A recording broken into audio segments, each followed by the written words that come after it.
Politicando, todas as semanas, na Rádio Transforma. Com Eldade Mário, Lígia Portovedo e José Afonso Ferreira. Moderação de Henrique Prior.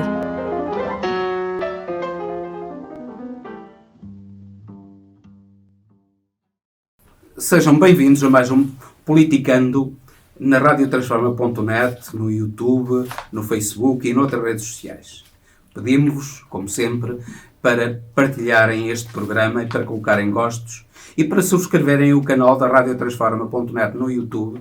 É gratuito, é fácil e ajuda-nos imenso a divulgar quer este programa, quer outros programas e a divulgar a imagem da radiotransforma.net, uma rádio ao vosso serviço. Vamos começar este programa a falar, como habitualmente, de Portugal e a falar de algo extremamente atual, que é o orçamento que está a ser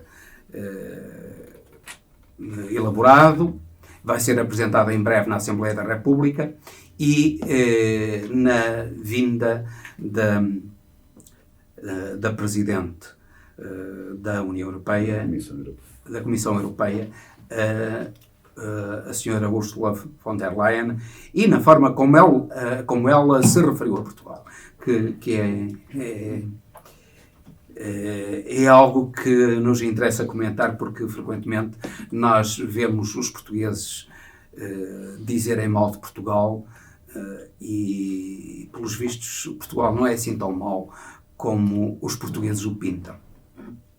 E eu começo, então, pela Lígia Portovedo, para nos dizer a sua opinião, não só acerca... Eu começava por falar da Ursula von der Leyen e da vinda dela a Portugal e daquilo que ela disse sobre Portugal. Pois, a Ursula von der Leyen disse algumas coisas simpáticas relativamente a Portugal, sem dúvida, mostrou-nos como um bom exemplo. No entanto, disse também uma coisa que não é muito interessante, e eu até gostava mais de me focar nisso. É que Portugal vai ter que fazer algumas reformas. Portanto, isto de acordo com a propósito dos fundos que Portugal vai receber da União Europeia, tal como vão outros países.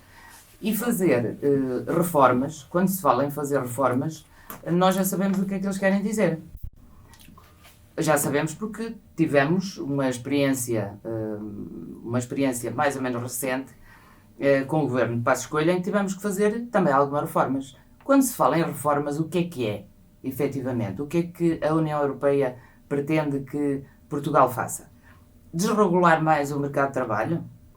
Baixar os salários? Cortar as pensões? É isso? Como é que aparece agora esta exigência de reformas, se quando foi negociado este pacote, ainda no tempo de Mário Centeno, foi negociado este pacote sem condições, pelo menos para a parte que seria, digamos, subvenção a fundo perdido. E, portanto, falar agora que, afinal, há condições e que vamos ter que fazer reformas é um pouco estranho. Embora, de facto, os elogios sejam bons de se ouvir. Mas é preciso cuidado com esta questão das reformas. Eu, pelo menos, teria algum cuidado.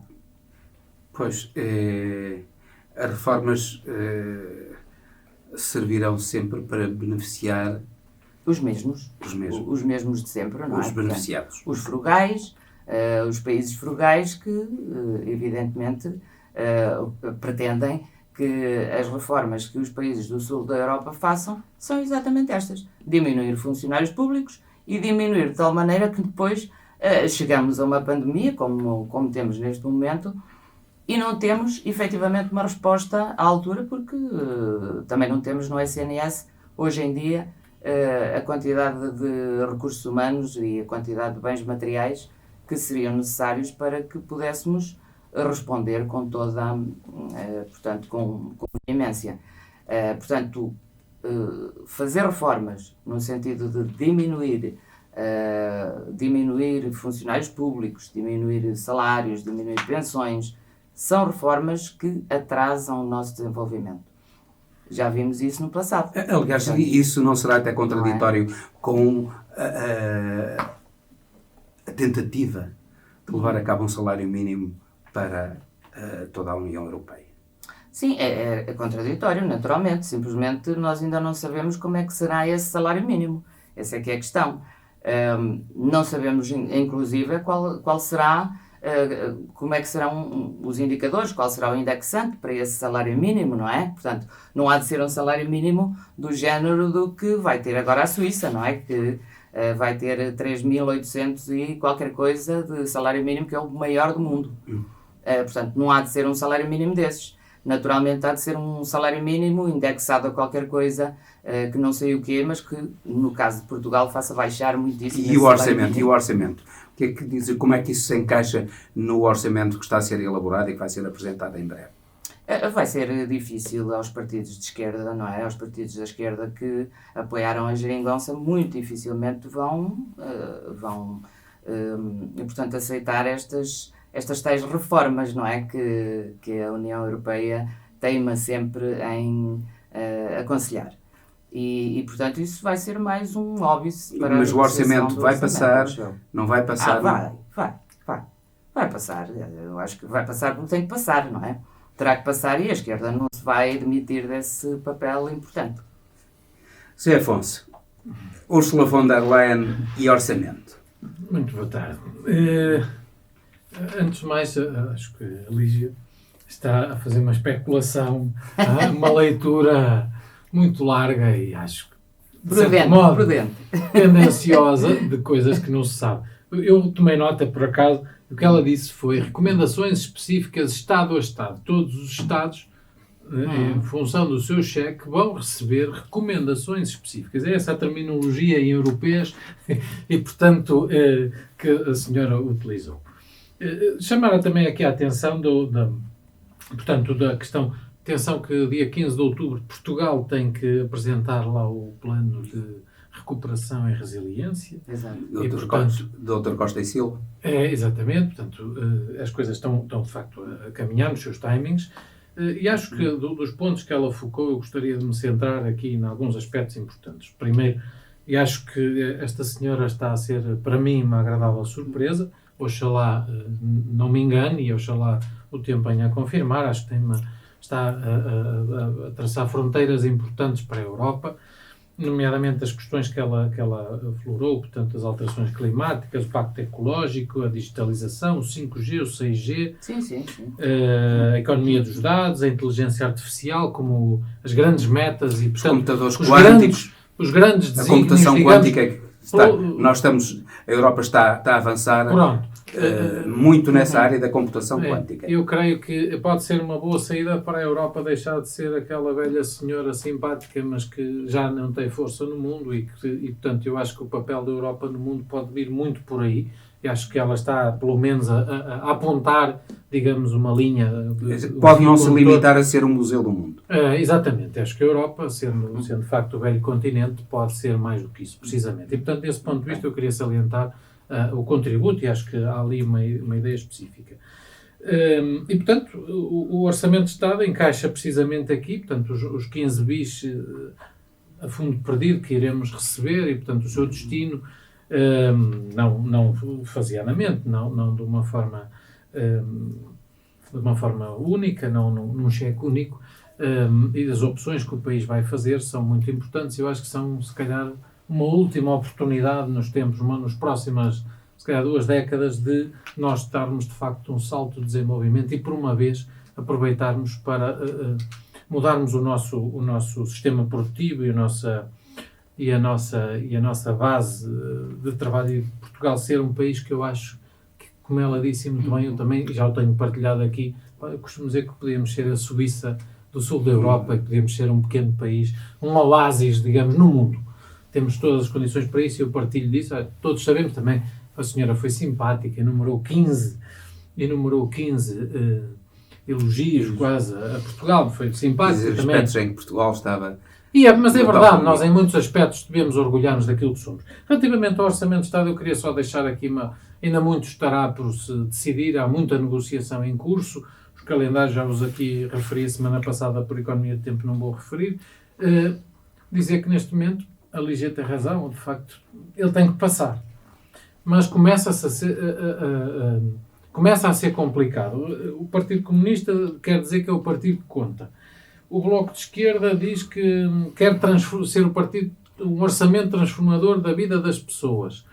Tem as suas agendas específicas, mas há aqui também fronteiras que o governo não vai poder ceder.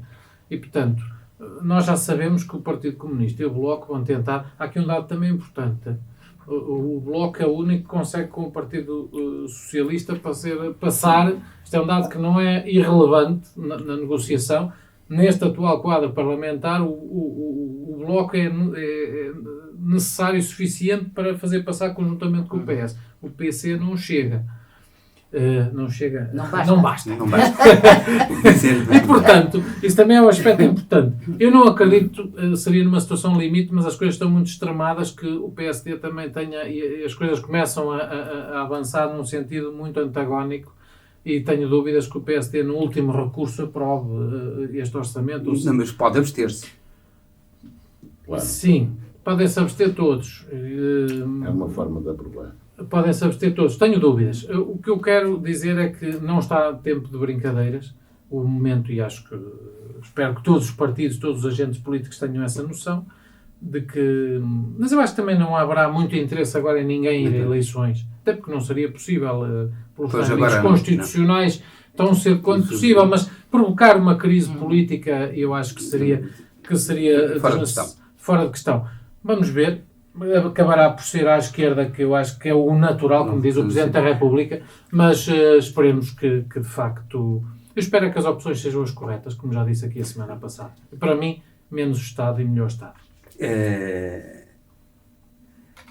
Mário, Aldade Mário, então, e tu achas que o orçamento vai passar com aquela questão fulcral que o Bloco de Esquerda está a colocar ao PS? Nem mais um centavo para o novo banco. Pronto, eu acho que temos aqui dois problemas que falaram. Primeiro, a intervenção em Portugal da senhora Dona Ursula von der Leyen, que é uma intervenção agradável.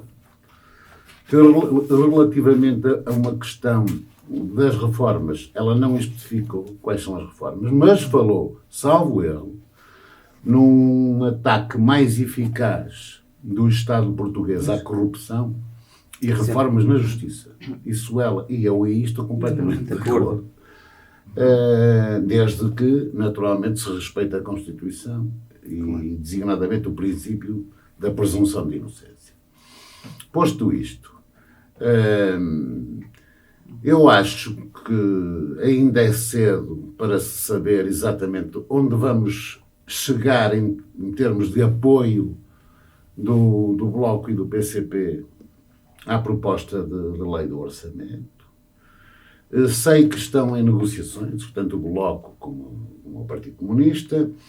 Ambos requererão, no fundo, que não haja cortes nos rendimentos e, se possível, sobretudo, que se aumente o salário mínimo, que se aumentem os salários de uma forma geral. Isto será, digamos, a contrapartida que o PCP e o Bloco põem ao Partido Socialista para, eventualmente, votarem favoravelmente o orçamento. A verdade, porém, é que o PS também não pode jogar muito com as palavras e esconder o jogo e andar para lá e para cá. O PS também tem de definir-se em termos de perspectiva política e, designadamente, a nível orçamental. Eu sei que a situação é muito complexa do ponto de vista económico e do ponto de vista financeiro. É muito complexa, devido também à pandemia. Espero que o que virá a fundo perdido da União Europeia seja eficazmente fiscalizado. E relativamente à questão que me colocaste, eu aí estou completamente de acordo, porque o Bloco o que exige digamos assim, é que haja uma auditoria, um inquérito público. Mas existe também, que para aprovar o orçamento, foi uma das questões que colocou em cima da mesa, questões essenciais, nem mais um cêntimo para o novo plano. Aí é que eu não estou a ver que o Bloco não vai votar contra por causa disso. Até porque é muito discutível, do ponto de vista da situação bancária, do equilíbrio do sistema bancário, negarem os cerca de 900 ou 800 milhões que faltam ao fundo, para executarem o plafond por parte do Fundo de Resolução. De qualquer maneira... O Governo está a tentar uma solução. Não é? Está a tentar a solução que os bancos façam isso. Sim, mas os bancos significa caixas de depósitos também. E caixas de depósitos significa portugueses. E maior déficit. Pronto, e maior déficit. E é o dificuldade. Portanto, é uma situação que eu digo, é muito complexa, mas não será, creio eu, que não será por aí que o Bloco vai... Isto é uma das formas de pressão. Começou por dizer que sim, mas... Há uma coisa que eu gostaria de deixar aqui claro, que isto é um bocadinho polémico, e tem de ser, não é?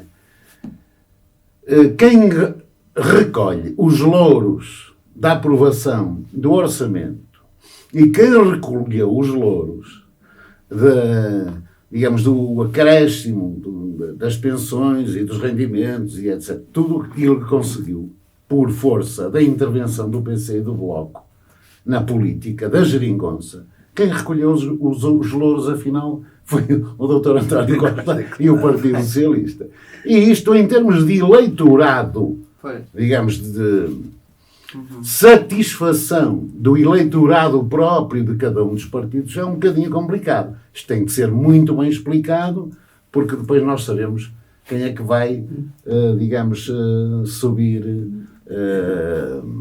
E as sondagens já dizem, o Dr. António Costa está até muito acima do próprio Partido Socialista. Sim. Pois, mas o PS tem estado em queda. Imperialmente vamos ver depois quem é que leva os louros na cabeça, mas se acontecer como aconteceu, bem, eu estou convencido, como a Lígia diz, e bem, que o orçamento acabará por passar. José Afonso, o embaixador americano teve uma entrevista ao Expresso que está a causar polémica.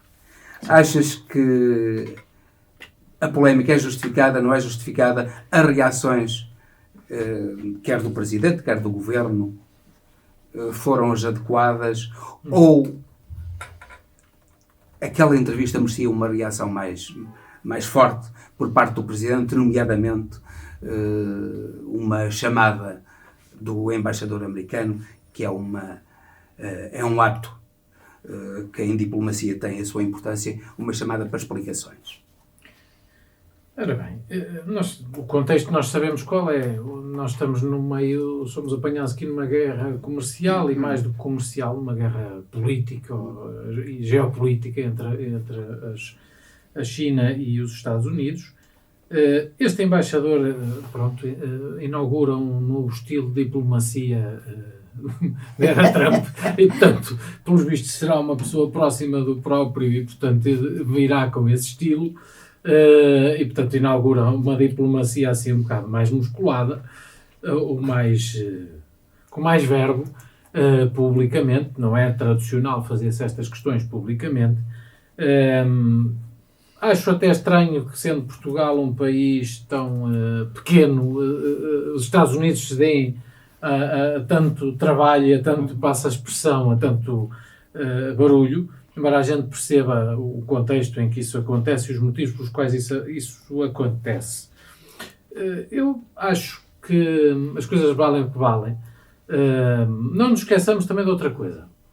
Os Estados Unidos, eles dizem que são os nossos parceiros e os nossos aliados do ponto de vista da defesa e, portanto, os chineses são os nossos parceiros de negócios. Fazem essa divisão, como toda a gente sabe, mas a China é um povo e que nós há séculos, isso é um território que nós há séculos e, com portanto, quem temos relações históricas que eu não sei se o senhor embaixador sabe. Não sabe.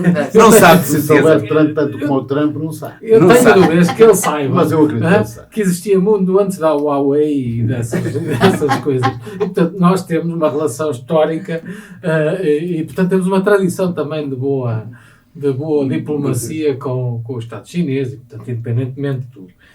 Eu acho que foi adequado. Eu não acho que fosse necessário. Mas depois, vamos lá ver, Portugal, a Embaixada Americana tem um historial em relação a Portugal extremamente negro. Nós sabemos, sabe-se Ou agora, não. que a Embaixada Americana e o ex-embaixador Franco Carlucci e a CIA estiveram envolvidos e são responsáveis pelo assassinato de Sá Carneiro e Amar da Costa.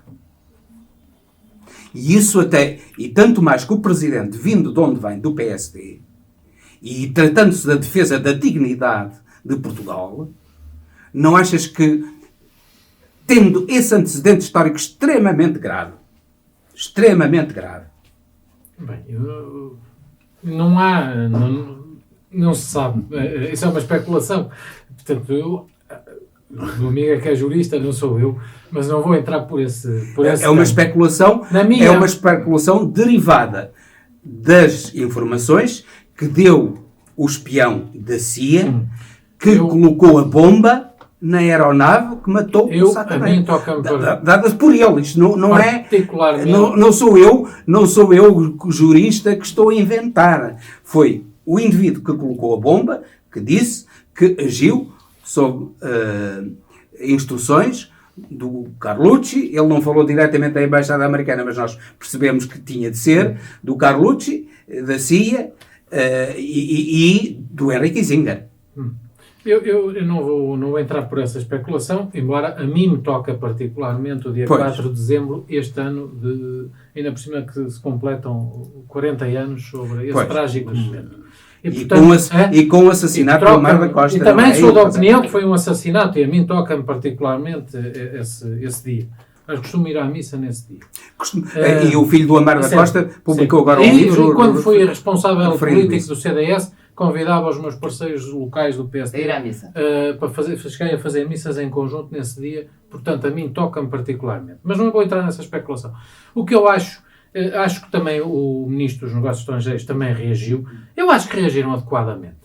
Eu acho que há coisas também, é um bocadinho como ao Chega, há coisas que a gente também não acho que o Estado tem que se dar ao respeito, disseram o que tinham que dizer. Não sou de acordo que o momento dos Estados Unidos também é particular, estão em eleições, e portanto eu creio que foi uma decisão adequada, tanto do Presidente da República como do Ministro dos Negócios Estrangeiros. Aliás, vamos ter cá a oportunidade esta semana também de ter cá o Subsecretário de Estado americano, portanto, que também está cá em Portugal, e portanto o assunto...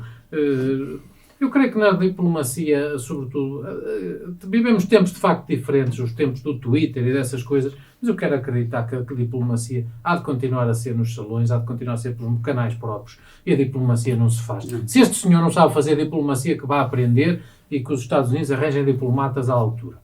E acho que nisso até os chineses lhes estão a dar uma lição. Responderam de um modo adequado. E, portanto, eu acho que não se deve dar muito crédito a isso. A tua opinião. Muito curta, para dizer que acho que também a reação, quer por parte do Sr. Presidente da República, quer por parte do Sr. Ministro dos Negócios Estrangeiros, foi adequada. O Sr. Ministro dos Negócios Estrangeiros, de resto, estou a falar de outras situações, teve muito menos bem, muito menos brilhante. Desta vez disse o necessário e o extraordinário seria demais. O extraordinário seria demais. Agora, de facto, há aí uma situação que tu referiste que tem muito interesse. É que as administrações americanas, na era anti-Trump, desde há muitos anos, resolviam os problemas nos corredores. E muitas vezes utilizando a CIA, os seus serviços de inteligência, e manipularam muitos países no mundo. Não vou agora dizer quais, mas salta-me lá de repente digamos, a questão do Chile. Portanto, isto já vem desde 1972. O Chile e o Brasil não Sim. interessa. Não. As administrações norte-americanas sempre fizeram isto nos corredores. Como na era Trump, traz-nos esta originalidade. É que agora é de tal forma grande a desfaçatez que o dizem abertamente. Aquilo que diziam nos corredores, podiam chegar junto ao Sr. Ministro, veja lá, olha, que eu depois não conto dos Estados Unidos, porque está a ver o que pode acontecer ali com as lajes e tal. Desta vez, a pressão faz-se às escâncaras de toda a gente. E, claro, o Sr. Presidente da República e o Sr. Ministro dos Nossos Estrangeiros nem podiam reagir de outra maneira que não fosse esta. Porque está em causa, obviamente, o conceito da independência nacional. E eu acho que uma intromissão gravíssima. Gravíssimo. Mas nesses particulares estiveram bem. Mas isto também revela, desculpem, algum desespero por parte dos Estados Unidos quanto à supremacia, digamos, mundial e global. O seu papel, eu acho que se revela muito da preocupação e da dificuldade que os Estados Unidos vão ter para a frente de serem dominantes no mundo, continuarem assim. No último programa abordamos essa temática, porque é expectável, dentro de um curto prazo, que a China ultrapasse os Estados Unidos do ponto de vista económico, da criação de riqueza e já em termos de produto interno bruto, em termos de paridade dos poderes de compra, já é a primeira potência mundial. Portanto, acho que foi adequada a reação. Eu também acho, não há muito a dizer, não há muito mais a dizer sobre este caso. Quer dizer, é um caso surpreendente, não é? Que um diplomata faça uma coisa destas. Até porque seria até justo perguntar-lhe se ele sabe quando é que Portugal se tornou uma colónia americana, se sabe a data, não é?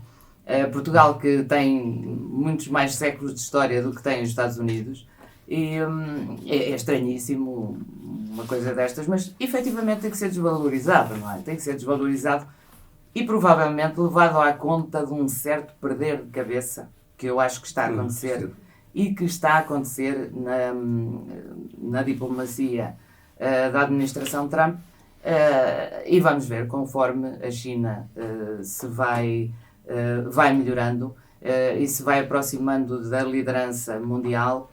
Talvez os Estados Unidos comecem a perder ainda mais a cabeça. O que já se está a ver. No debate ficou para sim. Passamos então para o debate nos Estados Unidos. É verdade. Então, e para o debate nos Estados Unidos. O que é que te oferece dizer sobre aquilo? Dois candidatos tão maus, é difícil ter opinião. É muito difícil ter opinião porque... A comentadora disse shit. Sim. Qualificou-os como shit. Sim, e foi o que fizeram. É claro que não podemos... Há aqui umas nuances. Há uma diferença de postura entre o Trump e o Biden. Mas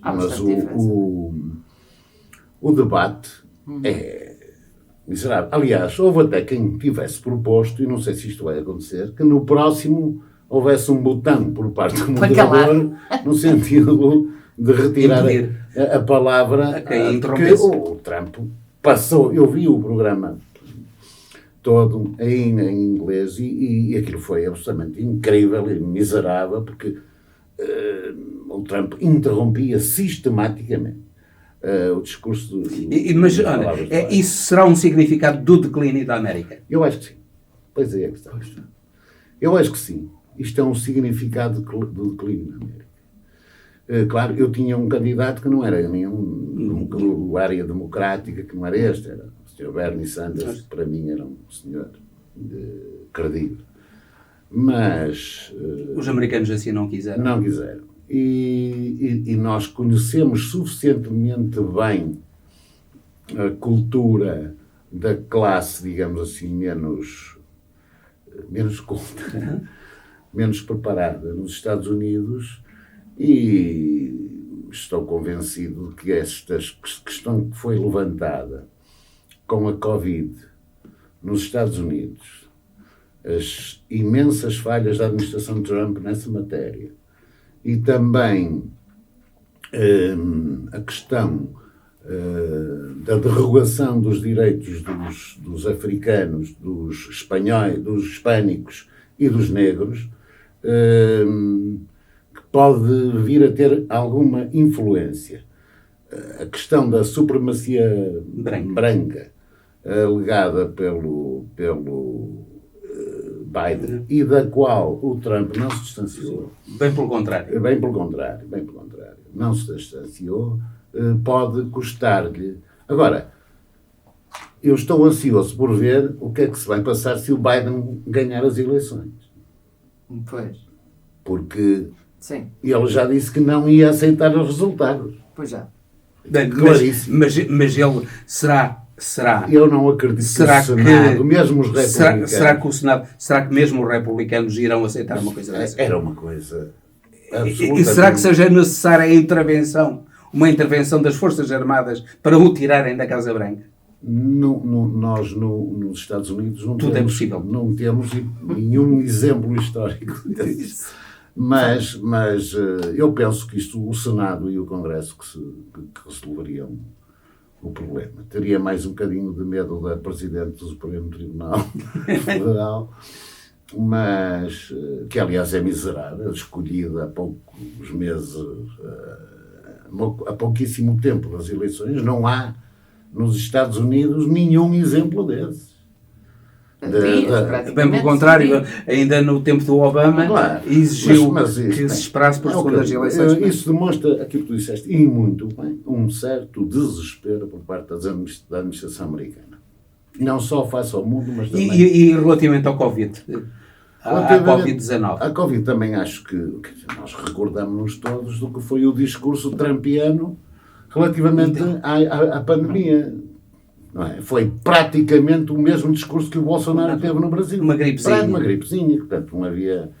É claro que depois os factos vieram desmenti-lo, mas e também aí penso que isto vai custar-lhe alguma força eleitoral.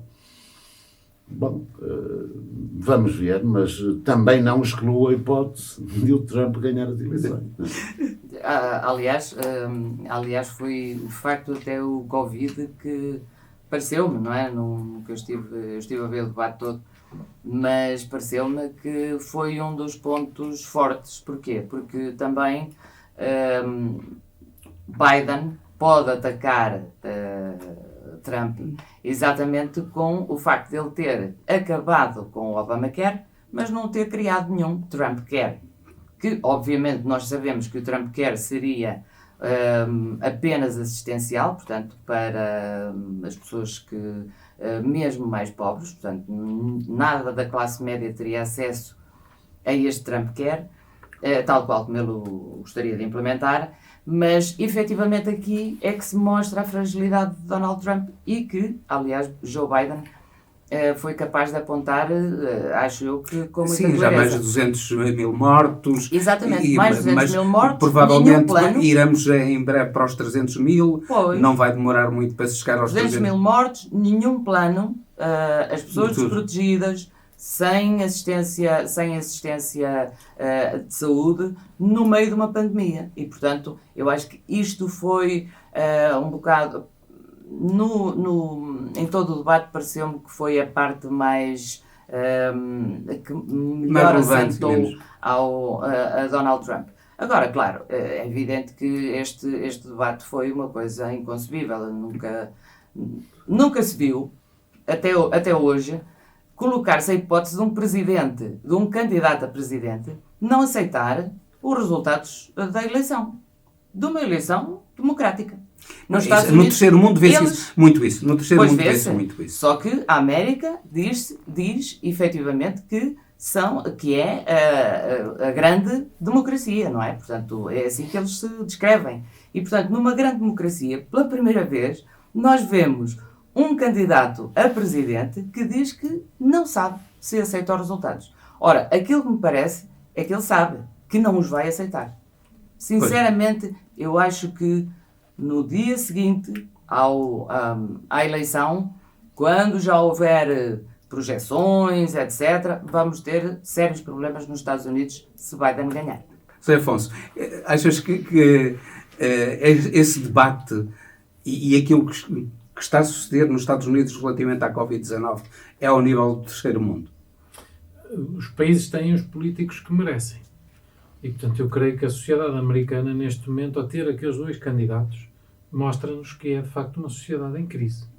Porque é inconcebível ter aqueles 2 candidatos.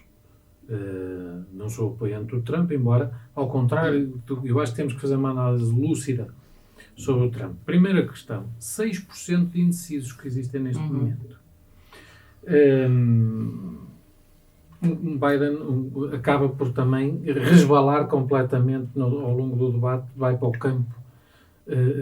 campo do insulto e, portanto, costuma ser nunca temos com um teimoso que perde sempre, perde sempre com ele.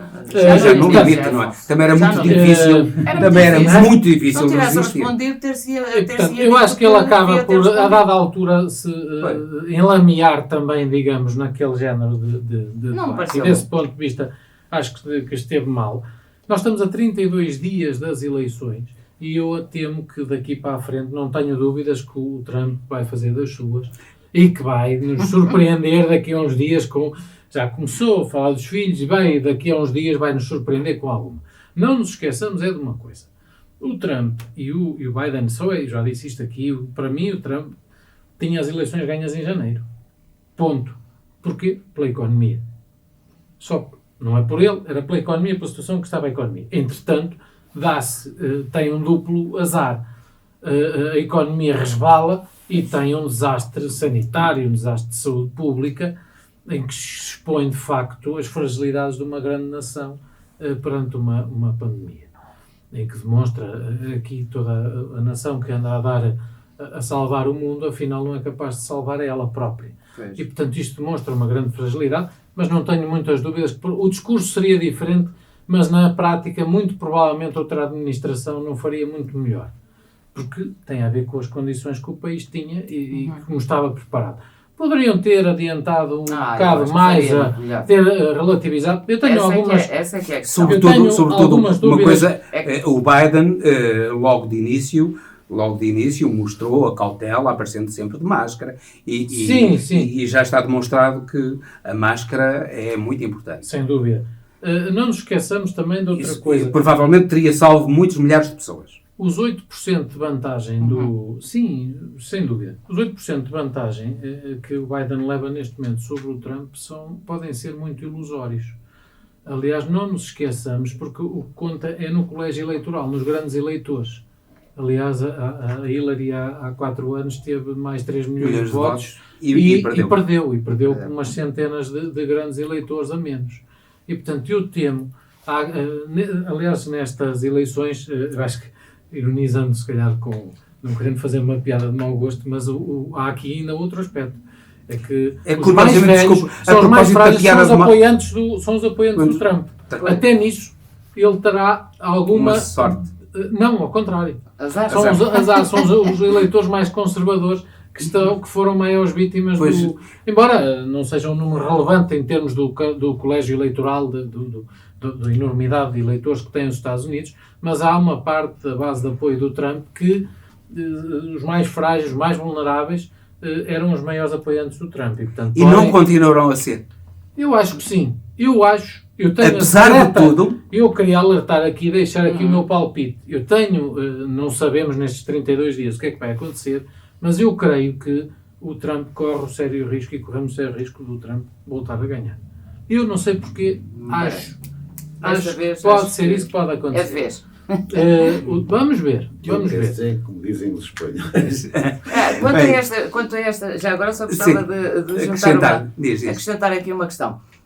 Quanto a esta questão de que os apoiantes de Trump são provavelmente aqueles que até são os mais frágeis, não é, dentro da pandemia, efetivamente há um outro dado de um estudo que saiu agora há 2 dias na revista Nature e que diz que, portanto, é provável que sejam um grupo de genes que nós herdamos dos neandertais e os neandertais já cá andaram na Idade do Gelo, não é? Mas, houve muitas misturas. Cruzamentos. Cruzamentos. Nós com temos os humanos genes neandertais, e todos temos, nós. genes Todos neandertais. Só que a questão é que, assim, uns têm mais os que outros. brancos, Parece que nos Estados Unidos. os brancos, os europeus têm cerca de 16% de genes neandertais. E os genes neandertais não existem, estes tais genes neandertais praticamente não existem na população negra, população da África. Isto quer dizer que, efetivamente, os caucasianos, ou os europeus e descendentes de europeus que apoiam Trump, são provavelmente aqueles que estão até mais fragilizados e que serão provavelmente os maiores, podem vir a ser muito mais deles vítimas da Covid-19 do que propriamente os negros, a comunidade negra. Bem, e vamos terminar. Com isto terminamos este Politicando. E despedimos até ao próximo Politicando, na próxima semana, na radiotransforma.net, no YouTube, no Facebook, noutras redes sociais, repetindo o meu pedido para que partilhem, coloquem gostos e subscrevam o canal da radiotransforma.net no YouTube. É fácil, é de graça e é muito bom para nós.